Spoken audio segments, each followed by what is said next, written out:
आपको भी इंटरेस्टिंग और अमेजिंग फैक्ट्स देखना पसंद है तो सब्सक्राइब जरूर करिएगा और घंटी बजाना ना भूलिएगा। प्रताप कर्नाटका में मांड्य जिले के मालवाली तालुक में नेटकल गांव के मूल निवासी है। वह किसानों के परिवार से आते हैं। उनके पिता मरी माड्या एक किसान भी थे और माता सविता एक गृहिणी। परिवार को खिलाने के लिए महीनों में कुछ हजार रुपए कमाना ही काफी था। हालांकि प्रताप बचपन से ही ईगल, हेलीकॉप्टर और अन्य उड़ने वाली वस्तुओं से प्रभावित थे। उड़ती वस्तुओं में उनकी जिज्ञासा ने विज्ञान और इलेक्ट्रॉनिक्स में रुचि पैदा की। उन्होंने स्कूल में ही अपशिष्ट पदार्थों से छोटे रोबोट और कामकाजी मॉडल विकसित करना शुरू कर दिया। उन्होंने अपनी विज्ञान परियोजनाओं के साथ स्कूलों में कई पुरस्कार जीते। प्री यूनिवर्सिटी में अध्ययन करते हुए उन्होंने अपने घर के पास एक साइबर कैफे से ब्राउज करके खुद को विभिन्न वेबसाइटों जैसे एविएशन, स्पेस, रोल्स रॉयस कारों, बोइंग आदि से परिचित कराया। हालांकि उन्होंने इंजीनियरिंग को आगे बढ़ाने की इच्छा जताई, लेकिन उनका परिवार फीस नहीं दे सका और इसीलिए उन्होंने मैसूर के JSS कॉलेज में भौतिकी में BSc की पढ़ाई का विकल्प चुना। कॉलेज में हॉस्टल की फीस देने में असमर्थ उसे हॉस्टल से बाहर निकाल दिया गया। कुछ दिनों के लिए उन्हें मैसूर बस स्टैंड में सोने के लिए मजबूर होना पड़ा और एक सार्वजनिक शौचालय में अपने कपड़े धोने पड़े।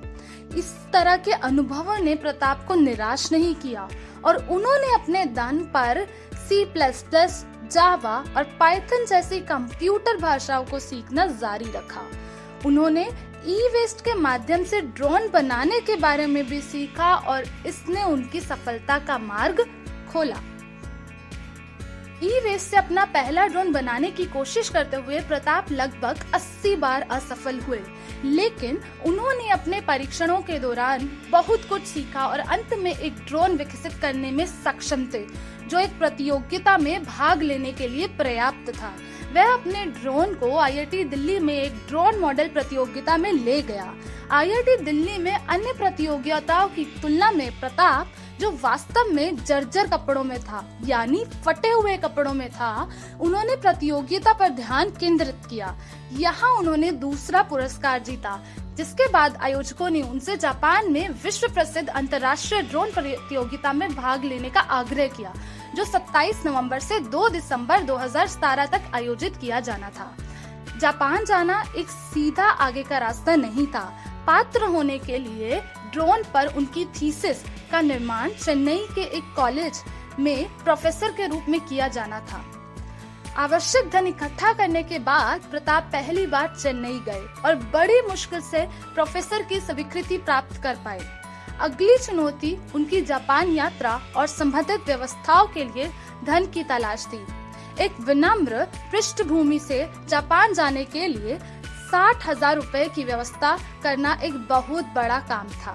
सौभाग्य से मैसूर के एक परोपकारी व्यक्ति ने उनकी उड़ान की टिकट प्रायोजित की, लेकिन उन्हें पूरी यात्रा के लिए और अधिक धन की आवश्यकता थी। बाकी पैसों का इंतजाम उसने अपनी मां का मंगलसूत्र बेचकर किया। इन सब से गुजरने के बाद वह टोक्यो में अपनी पहली उड़ान में जापान तक अकेले पहुंचने में सफल रहा। जब प्रताप वहां उतरा तो उसकी जेब में केवल 1400 रुपए थे। वह जापान में प्रसिद्ध बुलेट ट्रेन का खर्च नहीं उठा सका। फिर उन्होंने अपनी सामान को अपने ड्रोन के साथ ले जाने का फैसला किया, जो अतिरिक्त राशि का भुगतान करके एक नियमित ट्रेन में लगभग 360 किलोग्राम वजन का था। कुछ दूरी तक उन्होंने पैसे बचाने के लिए पैदल यात्रा की, क्योंकि टैक्सी भी महंगी थी। उनकी मां के मंगलसूत्र ने आखिरकार उन्हें उस मुकाम तक पहुंचने में सक्षम बना दिया जहां प्रतियोगिता होनी थी। उन्होंने ड्रोन प्रतियोगिता में भाग लिया, जिसमें 127 राष्ट्रों के प्रतिभागी उपस्थित थे। प्रताप ने अपने ड्रोन को दिखाया और उड़ाया, जिसे उन्हें ईगल कहा और दर्शकों को मंत्रमुग्ध कर दिया। हालांकि प्रतियोगिता के बाद जैसे ही परिणामों की घोषणा की जा रही थी, अंतिम समय तक उनके नाम का कोई उल्लेखन नहीं था।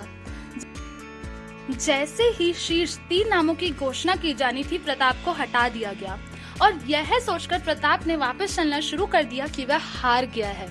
न्यायाधीशों ने तीसरे पुरस्कार की घोषणा की, फिर दूसरे और अंत में पहले पुरस्कार की घोषणा की गई। कृपया भारत के स्वर्ण पदक विजेता श्री प्रताप का स्वागत करें, न्यायाधीशों ने कहा और प्रताप की खुशी की कोई सीमा नहीं थी।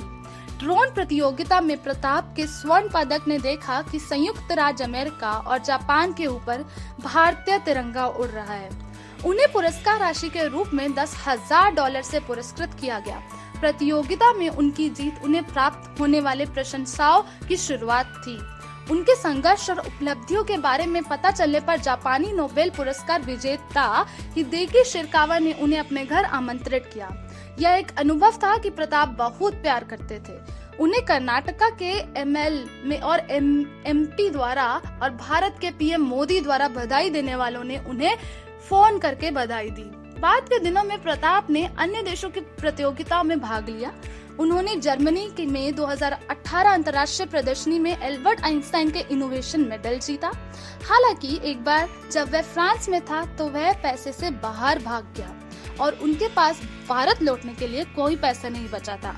अपने प्रवास के दौरान उनकी उपलब्धियों को फ्रांस द्वारा मान्यता दी गई और उनकी तस्वीर एक स्थानीय समाचार पत्र में दिखाई दी। हवाई अड्डे के कर्मचारी ने उन्हें पहचान लिया और उन्हें व्यक्तिगत रूप से नहीं जानने के बावजूद उन्होंने उन्हें एक विशेष इलाज दिया और एक बिजनेस क्लास फ्लाइट में उनके लिए एक सीट बुक करी।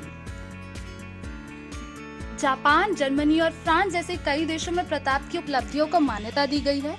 इनमें से प्रत्येक देश और अन्य जगहों पर उन्हें सरकारी एजेंसियों और कंपनियों से प्रस्ताव मिले हैं जिन्होंने उन्हें लाखों रुपए, मकान और विशाल भत्ते की पेशकश की है।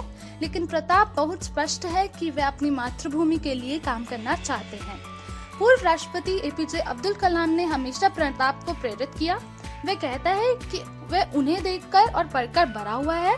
यह कलाम ही है जिन्होंने उन्हें राष्ट्र के लिए काम करने के लिए प्रेरित किया। प्रताप कहते हैं, यह बताया गया है कि पीएम मोदी ने सुझाव दिया है कि डीआरडीओ द्वारा प्रताप को अपने काम को जारी रखने के लिए और ड्रोन तकनीक में आगे अनुसंधान करने के लिए अवशोषित किया जाए। प्रताप द्वारा विकसित ड्रोन भारत में एक नई तकनीकी सफलता है।